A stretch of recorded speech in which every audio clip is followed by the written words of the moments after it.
पाहताय JB TV news. बातमीत सत्यता हीच आमची ओळख। डायल 112 वर खोटी दंगलबद्दल माहिती देणाऱ्या तरुण जाळ्यात साक्री पोलिसांची कारवाई। अष्टाणे गावात दंगल झाली असल्याची खोटी माहिती, तरुणावर गुन्हा दाखल। आपत्कालीन सेवेचा आणि पोलिसांच्या वेळेचा गैरवापर करणे धुळे जिल्ह्यातील एका तरुणाला चांगलंच महागात पडलंय।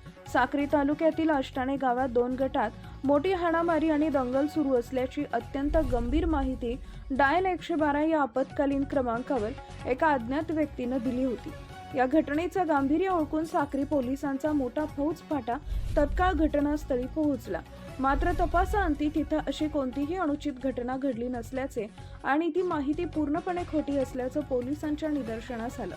यानंतर पोलिसांनी तांत्रिक तपासाच्या आधारे दिशाभूल करणाऱ्या त्या कॉलरचा शोध घेतला असता निलेश एकनाथ नांद्रे राहणार कावठे गावात राहणाऱ्या इस्मानं ही खोटी माहिती दिल्याचं निष्पन्न झाले।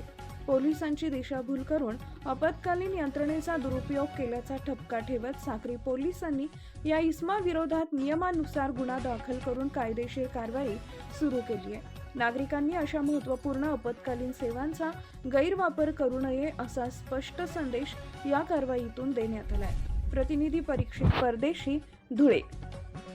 आपल्या परिसरातील महत्त्वाच्या बातम्या पाहण्यासाठी आजच आमच्या जेबी टीव्ही न्यूज चॅनलला YouTube वर सबस्क्राइब करा आणि बेल आयकॉन प्रेस करा।